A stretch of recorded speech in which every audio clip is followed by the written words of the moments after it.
Bienvenidos a un nuevo capítulo de Shot Financiero. Hoy con nosotros Andy Neumeyer.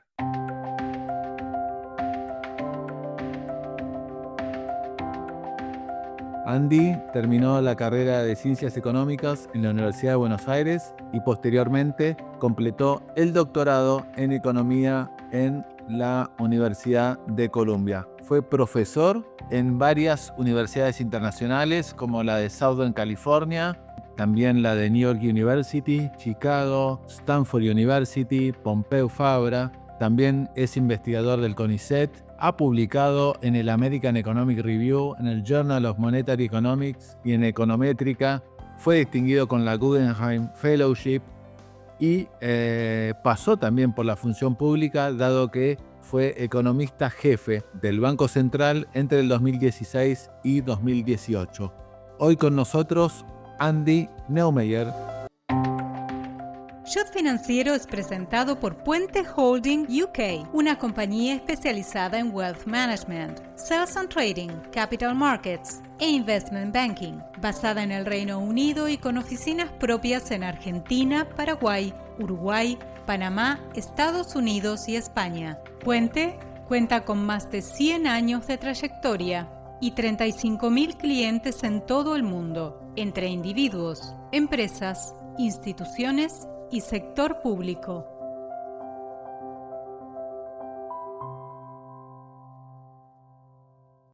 Y ya estamos con Andy Neumeyer. Andy, un lujo tenerte aquí en Shot Financiero. ¿Cómo andás? Hola, ¿qué tal? Siempre arrancamos acá en Shot Financiero la entrevista a grandes economistas como ¿cómo te surgió la vocación? ¿Cuándo te surgió también la vocación en el secundario? ¿Cómo fue eso? Yo no tenía idea de lo que estaba haciendo, como mucha gente. Estaba en el secundario, tenía que elegir una carrera y el examen de ingreso para economía era historia y matemática, y a mí me gustaba la matemática y la historia. En esa época había examen de ingreso para entrar a la universidad pública y me gustaba la economía, la política, las ciencias sociales, pero no tenía mucha idea de lo que era la economía. Y me metí, y después me enteré, creo que en el segundo o tercer año creo que era la economía. ¿En qué año estamos hablando que ingresaste? 80-81, no estoy seguro. A la UBA de Económicas en refiere. A la UBA de económica. Y contame, Andy, ¿qué profesores tuviste que seguramente recordás bastante porque había muy buenos siempre en la UBA? Me enteré de lo que era la economía en los cursos básicos de micro y de macro, que no sé si eran segundo o tercer, por ahí segundo año, que dictaban Guillermo Judé y Mónica Panadeiros, y esos fueron como los primeros cursos que había economía y matemática. Mm. Y después tomé cursos con Rolf Mantel. En esa época había un curso de planificación económica que te enseñaba cómo hacer un plan socialista. Y, Claro. y claro, pero cuando uno piensa en equilibrio general, uno siempre piensa que están los precios endógenos que dirigen a la gente cuánto tiene que hacer cantidades, etcétera. Y había un planificador que maximizaba el bienestar de la sociedad, elegía el precio, la cantidad y era el mismo que el que elegía el mercado. Entonces, Rolf nos estaba enseñando equilibrio general y toda la economía del bienestar cuando tenía que enseñar la planificación socialista, que eran como desarrollos matemáticos de los 40, 50. Y Claro. después Adi Mantel, Martinera Mantel, la esposa, me dio comercio internacional. Y estos fueron cursos importantes. Vos fuiste seguramente, una vez que salís de la UBA, te planteas la duda si seguir estudiando economía, empezar a trabajar. Cuando digo seguir estudiando me refiero a un posgrado. ¿Cómo fue tu caso una vez que te recibiste? Imagino estamos hablando 85, 86, 84. 84. No, yo tenía clarísimo que quería hacer como, tenía como la ilusión de ir a una universidad grande con un campus y qué sé yo. Y en el último año de la UBA ya hice la solicitud para ir a hacer el doctorado y tampoco tenía la más mínima idea de lo que iba a hacer. Yo pensaba que iba a ir por un año a hacer una maestría y después volver. Los Mantel le escribieron cartas, creo que también Javier Villanueva, y me fui. ¿Aplicaste a muchas universidades o tenías solo en la vista Columbia? No, mandé a muchas, me aceptaron en Yale y en Columbia, Sí. Yo no sabía mucho lo que estaba haciendo, pero es como en Columbia está Carlos Díaz Alejandro y Guillermo Calvo, y yo lo había ido a visitar un día a Guillermo Calvo en el SEMA. Y otra prueba de que yo no tenía idea de nada era que cuando estaba hablando de Yale, pensaba que una de las cosas que tenía Yale a su favor era que quedaba cerca de New York. Entonces dije, bueno, para eso voy a Columbia. Yo no tenía idea de lo que estaba haciendo. Aparte, mis viejos no fueron a la universidad. Por ejemplo, Federico Sturzenegger, que ahora es muy amigo mío, entendía perfectamente lo que estaba haciendo en esa época porque el papá entendía. Y en la UBA no era en esa época como es hoy. Acá en Litera todos los chicos entienden lo que es un doctorado, la vida académica. Nosotros somos un poquito de modelos y van y vienen. Hay mucha gente de allá que viene para acá. En esa época no era tan así. Había mucha gente que iba al SEMA antes de irse, por ejemplo, Juan, Nicolini, Martín Uribe, que creo que entrevistaste. Sí, sí, sí. Pero yo agarré y me fui directo. No tenía idea. Andy, ¿a qué secundario habías ido? Al Tarbú. Ah, mirá, bueno, pero es buena en Salud. Es bueno, pero tampoco no había, nadie de ahí terminó la academia. Que yo sepa, qué sé yo. Bueno, entonces aplicaste, salió Columbia. ¿Fondeo cómo lo tenías solucionado o armado? Tenía algo de Columbia, mis viejos me dieron un poquito y después, Hiciste una mezcla de todo, de todos lados. sí, después Columbia me fue dando más. Y al final de todo, también tenía algo de deuda en la tarjeta de crédito, pero es como de los últimos meses que yo ya sabía que tenía un trabajo. ¿Aplicaste el ingreso permanente? Claro, no, porque yo el último verano no tenía ingreso porque Columbia se había acabado. Y yo en los veranos había trabajado en el Banco Mundial, entonces ahorraba un poco de plata.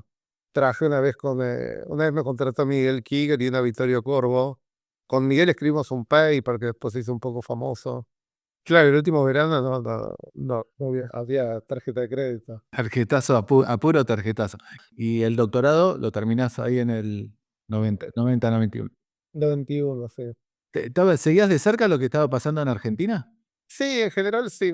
Después por ahí en los 90, cuando siguió Menem, etcétera, por ahí un poco estaba más concentrado en lo que pasaba en Estados Unidos.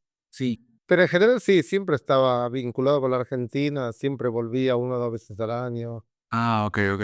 Y Andy, en Colombia, ¿qué profesores te marcaron? Y en Colombia, el primer año, tomé cursos con Guillermo Calvo y con Morris Opfeld, Sí.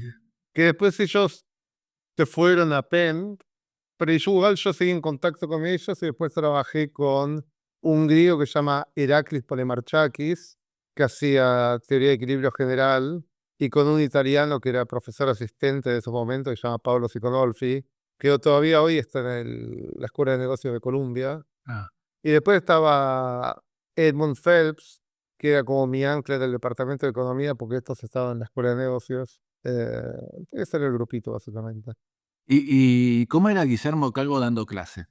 Genial. Igual que cuando lo ves siempre, como hace las cosas muy simples, muy elegantes, aprendes lo esencial. Daba el curso de macro del doctorado y después daba algunas cosas de tópicos de macroeconomía, que hoy yo lo llamaría Calvonomics, temas de credibilidad, etcétera. Y ahí el ayudante que estaba un año delante mío, que era un poco mi mentor, era Andrés Velasco, Sí. y también algunos años más adelante estaba Raquel Fernández. Y Andy, ¿en qué otros argentinos estaban cursando cuando estabas haciendo el doctorado? No había muchos, estaba Raquel Fernández y Saul Lach, que ahora es profesor en Jerusalén, que estaban como bastante adelante mío. También estaba Karnit Flug, que después fue la presidenta del Banco Central de Israel, que es esposa de Saúl, y estuvieron hace poco acá en Argentina. En el grupito este después estaba Andrés Velasco, que es chileno, pero y había algunos mexicanos. Y después abajo mío, no, después conmigo estaba Francisco Mondolfo y Mariano y Sole Filippini, no sé si los conoces. Sí, sí, sí, sí, sí. Sí, Andy, una vez que terminás el doctorado, ¿se te plantean algunos dilemas o directamente ya querías seguir en la academia o querías trabajar en organismos o por ahí algunos los tienta Wall Street? ¿Cómo fue tu caso particular una vez que terminas el doctorado?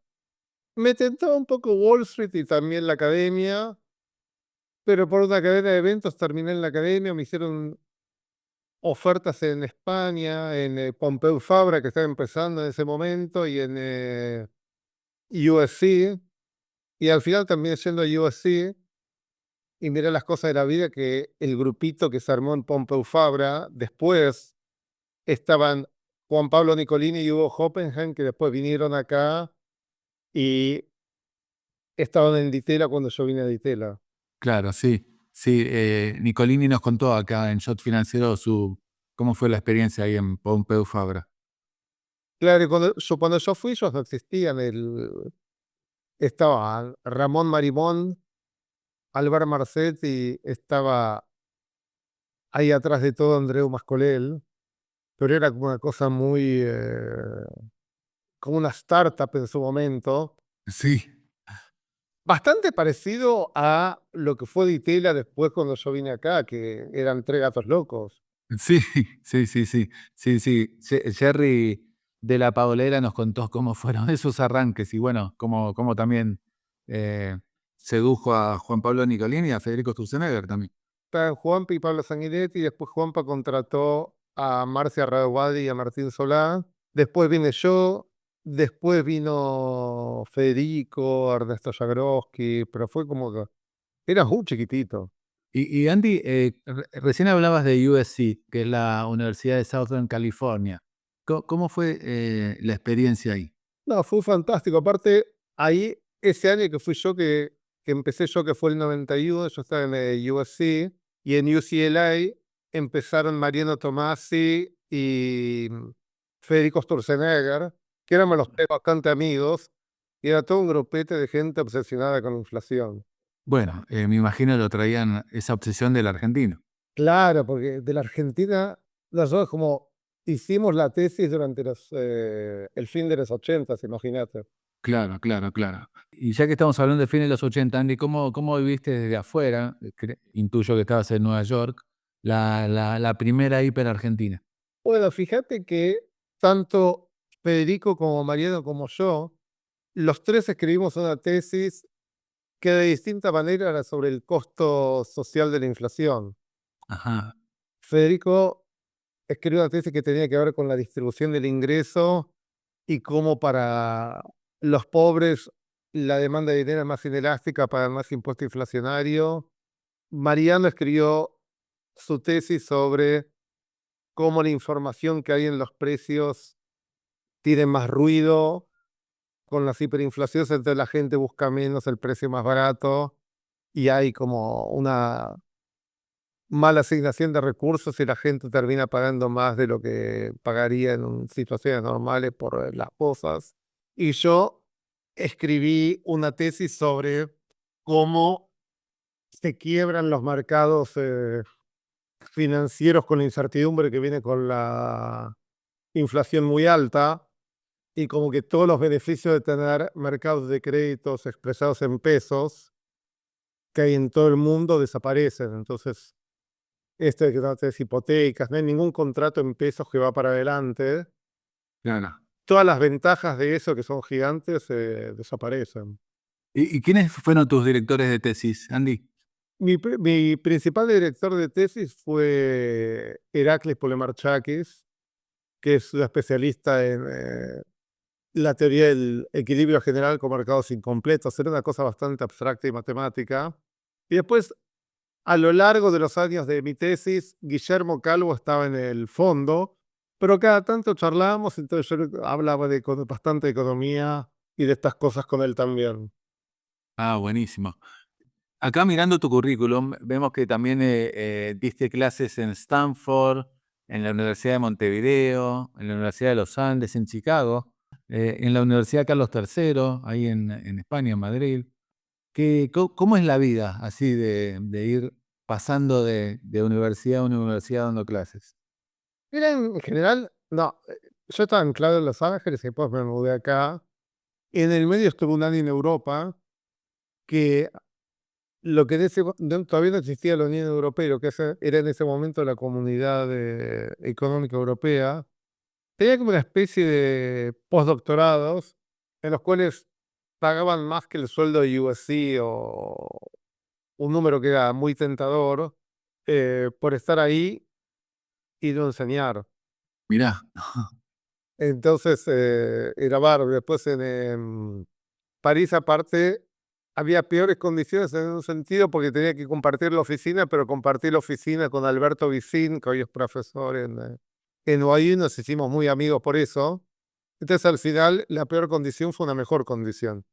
Y, y, y Andy, ¿cómo vos veías la convertibilidad en esa época? ¿Qué análisis hacías en los años 90? ¿Te sorprendió las reformas que estaba haciendo en ese entonces Domingo Cavallo? ¿Cómo viste todo el proceso de los 90? Un poco como el de ahora. Era un momento en el cual parecía que había un consenso de la sociedad por tener equilibrio fiscal, que tuviste equilibrio fiscal y empezaste a crecer, que es algo que seguramente hablaste con Juan Pablo, Sí, que se estaba tratando de ordenar la economía, organizándola alrededor del mercado, que ni bien organizaste esas cosas, empezaste a crecer bastante rápido, en parte por el efecto rebote de la recesión de la hiper, pero también porque vino la revolución del campo, una transformación importante de la infraestructura, de los servicios públicos, etcétera. Y en ese momento parecía que la Argentina había logrado un cierto consenso por tener políticas de equilibrio fiscal, inflación baja y confianza en los mercados y apertura al mundo. Después hubo alianzas políticas que lo dieron vuelta, correcto. pero era un momento de mucha esperanza. Y ahí en el 97, 98, Juanpa y Jarry me empezaron a taladrar para que venga acá, etcétera. A mí me tentaba y eh, parecía que todo iba a funcionar bárbaro. Sí, sí, sí. Ahora, ¿te sorprendió o viste venir todo el desenlace de la convertibilidad? ¿Y dónde te agarró? Depende cuándo preguntás. El 2001. Había momentos que ya era evidente porque vos veías cómo se iban los depósitos y las tasas de interés, que al gobierno le costaba renovar la deuda. Entonces, ahí se veía que la cosa, Tenía un final, ¿no? no necesariamente final, que iba a haber una crisis.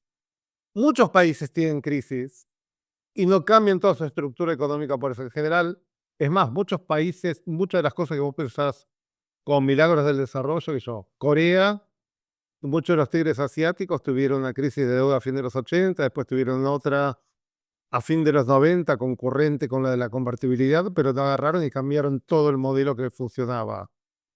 Brasil en el 99 también tuvo que una devaluación, un cambio de gobierno de Cardoso a Lula, y no hicieron el giro que hizo Argentina. Esto de tan pendular es una cosa más particular de la Argentina, porque mismo en el 2001 uno se imaginaba que 10 años después ibas a volver al déficit, al cepo, a la economía cerrada. Es más, el consenso 2002, 3, 4, 5 era que era importante tener superávit fiscal. Claro, Y las reformas de las 90, salvo que en ese momento habían congelado las tarifas nominales de la electricidad, el gas, el agua, etcétera, que nadie se hubiese imaginado que iba a durar tanto. No, parecería que ibas a cambiar todo otra vez.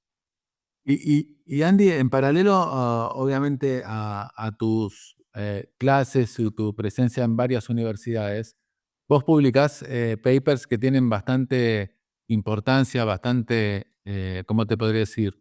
Eh, Repercusión, porque publicaste en American Economic Review y en el Journal of Monetary Economics y en Econométrica. ¿Qué temas fueron tus principales papers?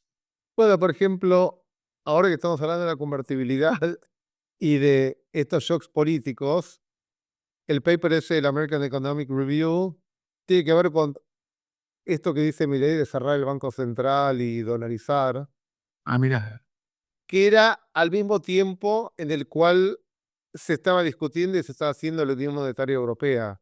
Y un poco la idea del paper es que cuando uno hace una unión monetaria, Sí, medio perdés tu moneda local, ¿no?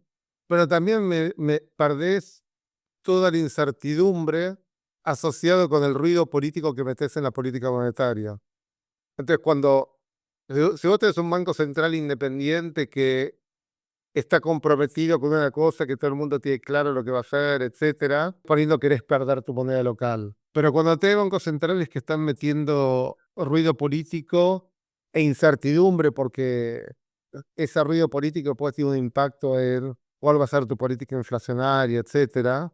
Entonces, si eso afecta mucho a la economía y genera mucha incertidumbre sobre el nivel de precios, por ahí querés cerrar el Banco Central, que es otra manera de decirlo de unión monetario. claro. Igual ahora, por ejemplo, estoy en el proceso de terminar un paper con un estudiante de ITELA que ahora está haciendo el doctorado en Princeton, Ajá. en el cual, a raíz de la propuesta de dolarización de Milei y de la experiencia de Ecuador, nos fijamos cuál es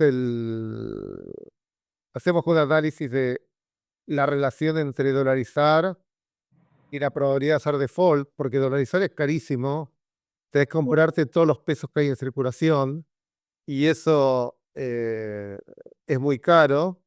Y después cuando creces necesitas vender soja para comprar dólares en vez de imprimirlos y eso también es caro.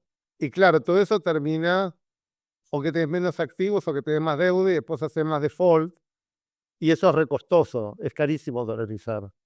¿Y siempre te basaste, Andy, en situaciones de Argentina para hacer los papers o cuál era tu fuente de inspiración?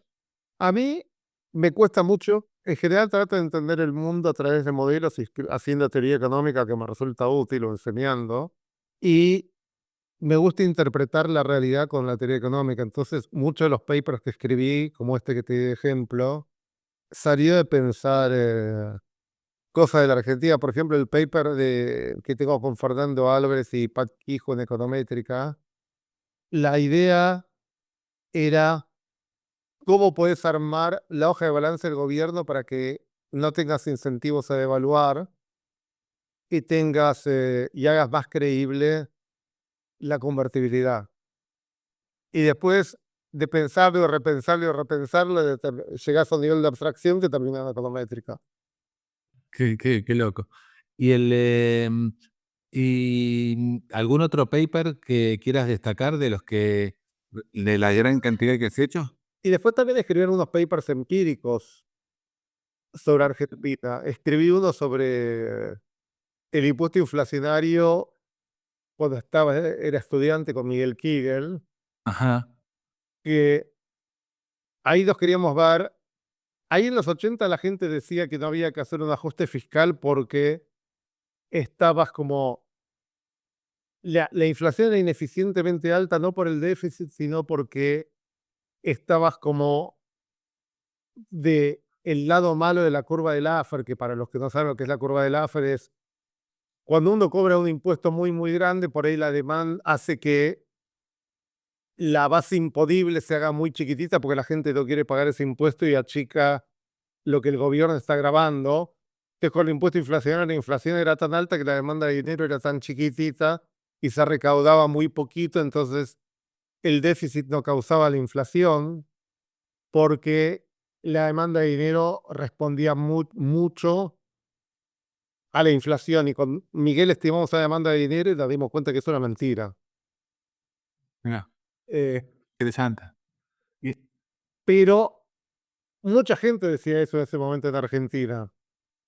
Después también escribí otro paper que se hizo bastante famoso con un colega cuando estaba visitando la Universidad de New York, que ahora está en el Banco Central de la Reserva Federal en Minneapolis con Juan, que se llama Fabrizio Perry, viendo la correlación entre el riesgo país y los ciclos económicos en Argentina, que básicamente dice que cuando tenés una situación fiscal muy frágil y probabilidad de default alta, el costo del capital local, el capital del trabajo es tan alto que vas a tener recesiones, eh, y que eso es un patrón que se ve en todos lados cuando hay crisis de credibilidad en el gobierno. Hay que ver, ser interesante a ver si está pasando ahora en Francia, por ejemplo.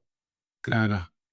Pero definitivamente pasó también en... solo pensamos que de países emergentes, pero después lo vimos en Europa, en Grecia, Italia, Portugal, España, Irlanda.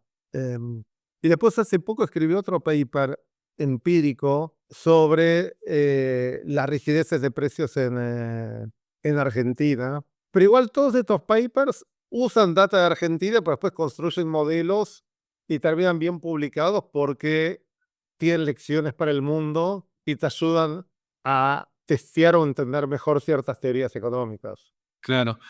Uno tiende a creer, sobre todo acá, se tiende a pensar que lo que pasa en Argentina es único, en realidad son fenómenos, en materia económica me refiero, que se dan en todos lados, ¿no? Claro, la economía y los incentivos de la gente, etcétera, son bastante universales. Juanpa siempre decía que cuando la gente le preguntaba a Víctor Elías que es un gran economista tucumano, Sí, sí, conozco el ICU.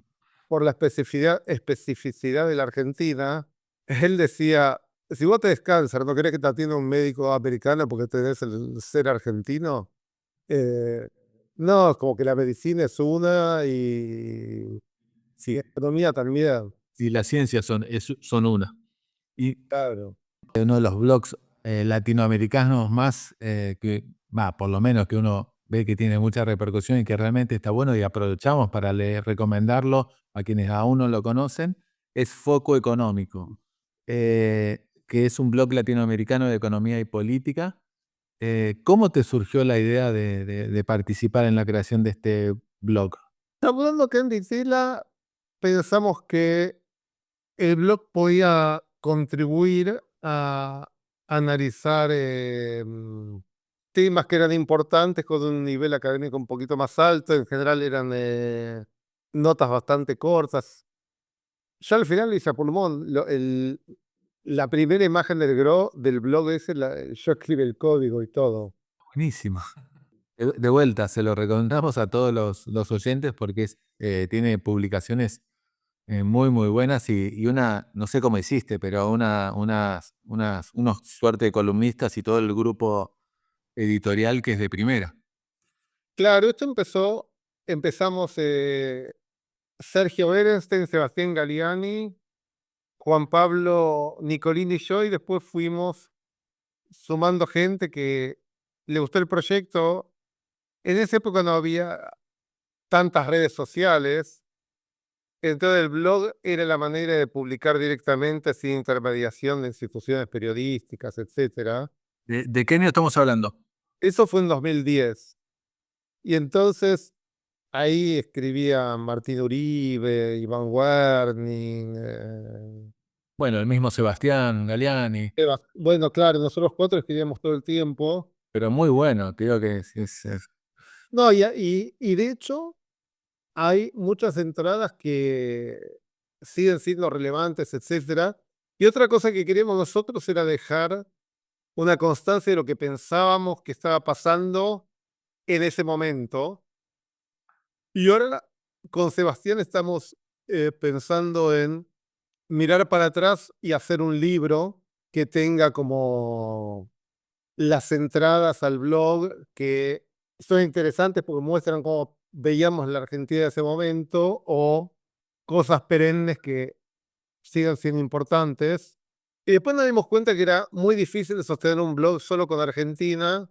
Entonces después ahí invitamos a gente en Colombia, en Chile, en México, en Perú, a Uruguay a que se sumen. Y ahí se hizo como más latinoamericano, muchos de los problemas son muy parecidos. De esa manera podíamos publicar todos los días. no, no, la verdad, felicitaciones, pues es buenísimo.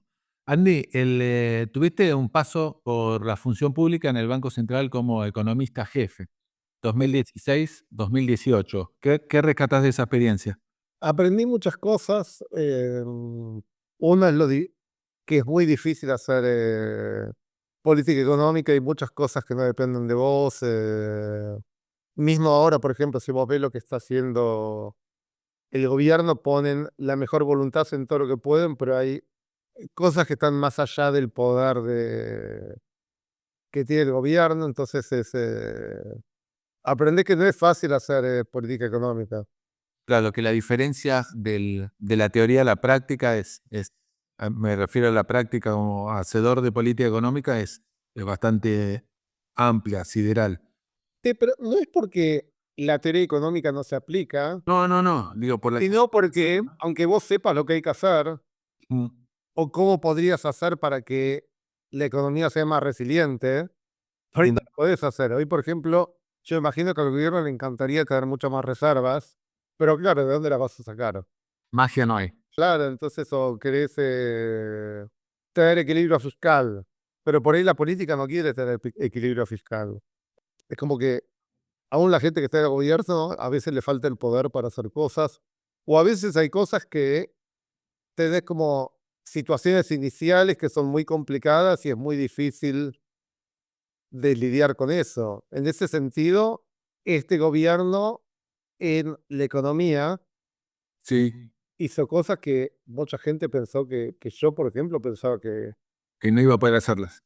Claro, imagínate si vos te sentás en diciembre del 23 y te dicen que un outsider de la política con 10% del Congreso va a equilibrar el presupuesto en un mes y lo va a sostener durante todo un año, y que el Congreso le va a votar la ley bases y que él va a vetar subirle, subir las jubilaciones y subir el presupuesto de la educación física con educación pública, con un montón de gente en la calle, y que con todo eso iba a seguir teniendo mucha popularidad. No, inimaginado. Y al mismo tiempo, ¿fue inimaginado para vos, Andy, cómo terminó la gestión de Mauricio Macri? ¿Esperabas que hubiera sido diferente? ¿Cómo fue tu análisis de la gestión de Mauricio Macri? No, yo tenía muchísimas esperanzas cuando, Y como todos, creo, ¿no? cuando entré al gobierno, si no, no hubiese entrado a acompañar a Federico. También entendía la fragilidad, igual que hay fragilidad ahora, y bueno, y se dio que uno de los escenarios malos ocurrió, pero en la gestión pública y en la vida no podés controlar todo. Pasan cosas y tienes que lidiar lo mejor que podés con... tienes que jugar la mejor mano que podés con las cartas que te tocan. Exactamente, ¿sí? O sí, sí, o si sos director técnico con los jugadores que tenés, el mejor partido, ¿no? Claro, y puede ser que tengas mala suerte Sí. y siempre te pueden meter un gol de carambola y vos planeaste todo bien, tenés un equipo bárbaro y puedes perder. Andy, vos hace poco participaste, o creo que organizaste, casi te diría, lo que fue la conferencia en honor a Guillermo Calvo, que se tuvo lugar en la Universidad de Columbia y en la Reserva Federal de Nueva York, que realmente tuvieron unos participantes de primera línea internacional. ¿Cómo me la perdí esa conferencia? ¿Cómo fue esa conferencia? Bueno, fue toda una fiesta alrededor de Guillermo. Martín Uribe y yo lo queremos mucho a Sí, Guillermo, un fuera de serie, ¿no?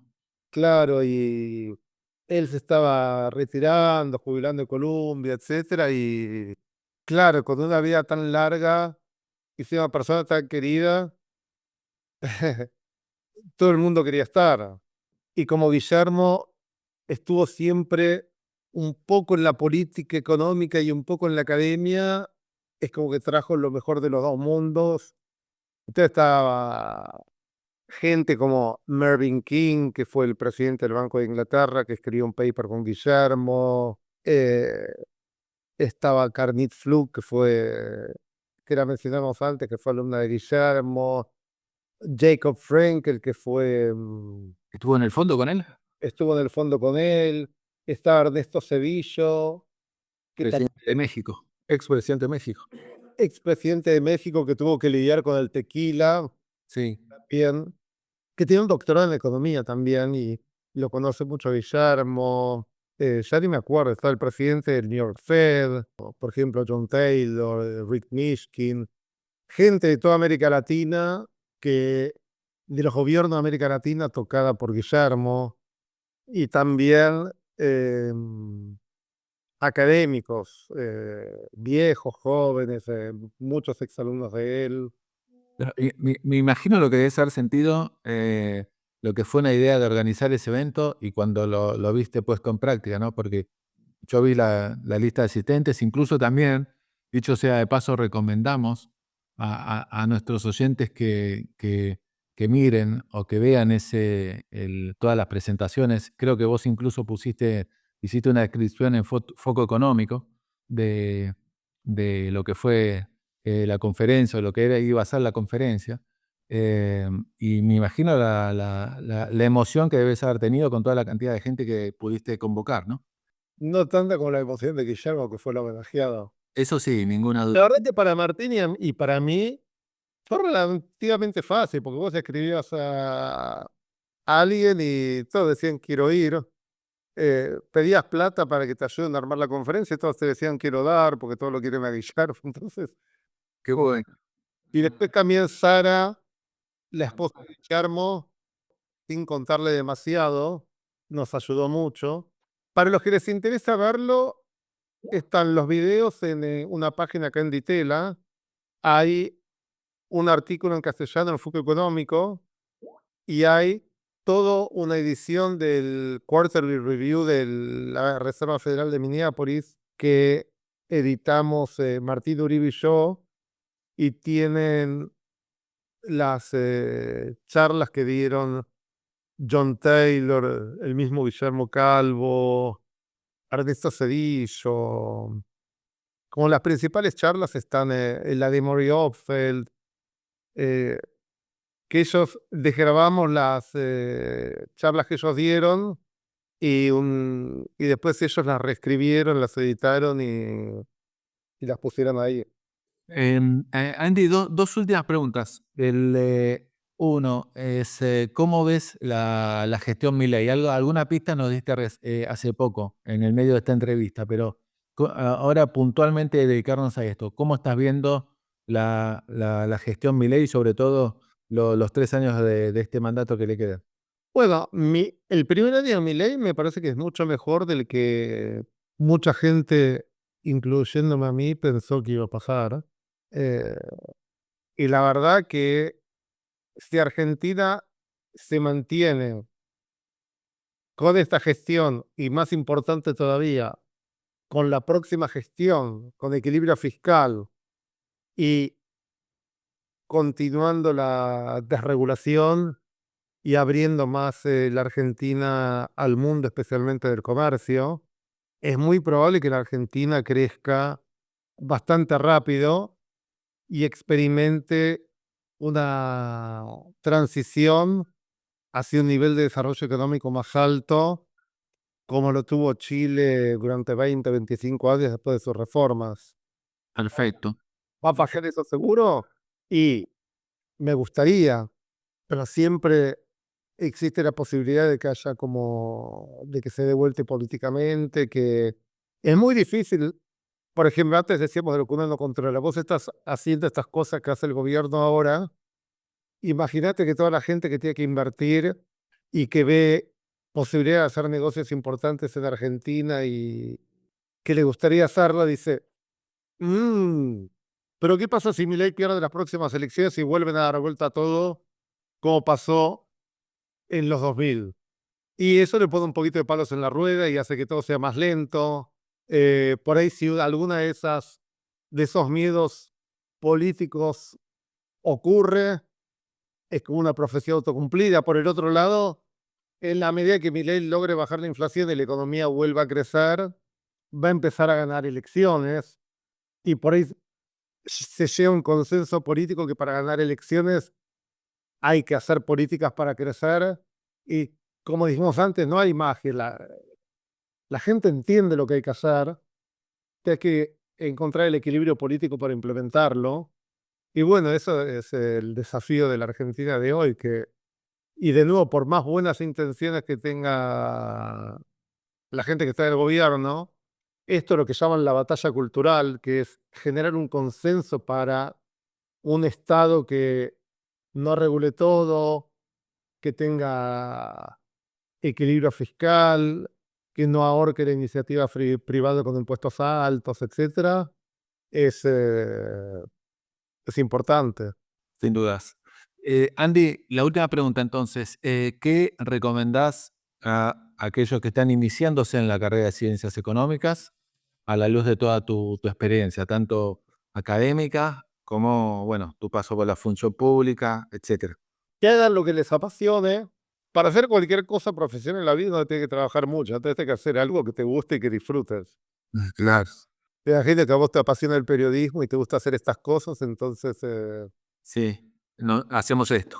Y estamos en... claro, sentiste porque lo disfrutás, trabajás duro, etcétera, para hacer algo que te guste. Entonces, Claro. es algo que te gusta y trabajás, te va a ir bien. Vos sabés que últimamente, Andy, quería saber tu opinión. Muchos nos están señalando en esta pregunta de incorporar como habilidad en la economía el estudio de programación. ¿Qué opinas de eso? Me parece que no. La programación la va a terminar haciendo una inteligencia artificial. Y tienes que entender qué es lo que querés que el programa haga. Al final, un programa de computación es un código de instrucciones para hacer algo. Exacto. eh, y es una herramienta con la cual apalancás el cerebro. Así como el avión te hace ir más rápido, es mucho mejor que caminar y cubrir más distancias, las computadoras y la inteligencia artificial hacen que el cerebro pueda recorrer muchas más cosas. Después, la economía de los últimos, desde que yo estudié hasta ahora, la manera que yo di clase y la manera que yo estudié es recontra distinta porque hoy tenés acceso a una cantidad enorme de datos que puedes procesar em, muy fácilmente y de los cuales puedes sacar regularidades empíricas para hacer reconocimiento de patrones y después escribir teorías, que era muy difícil de hacer eso hace 30, 40 años. Obviamente para hacer eso tienes que programar, pero también tienes que saber lo que estás haciendo. Y después cuando escribís modelos matemáticos que representan la economía, hoy es mucho más fácil usar las computadoras para simular las soluciones del modelo y entender si lo que predicen sirve o no sirve. Y con la inteligencia artificial todo eso se va a hacer mucho más Fácilmente. claro, vas a estar mucho. Yo estoy escribiendo una revisión de un trabajo para mantener una revista y le pedí a la inteligencia artificial de Adobe que me haga el resumen ejecutivo y las conclusiones. Y lo hizo bárbaro. Pero eso no quiere decir que pueda tener ideas nuevas por mí. Quiere decir que puedo hacer mi tiempo mucho más eficiente. Perfecto. Y eventualmente la puedes corregir. La tenés que corregir. Seguro. Algunas veces no va a estar 100% como querés. Claro, especialmente si hace cosas nuevas de las que no puede haber aprendido la inteligencia artificial porque es conocimiento nuevo. Mm. Andy, desde aquí de Shot Financiero te agradecemos mucho. Un honor tenerte aquí. Y mil gracias por tu tiempo, que a esta altura del año no es fácil. Ok, gracias a vos también. Y saludos a todos por ahí. Ok, feliz Navidad, feliz año nuevo. Igualmente. Gracias por todo nuevamente. Adiós. Hasta aquí la entrevista con Andy Neumeyer. Nos reencontramos en una semana con otro referente de la economía y de los mercados. Chau.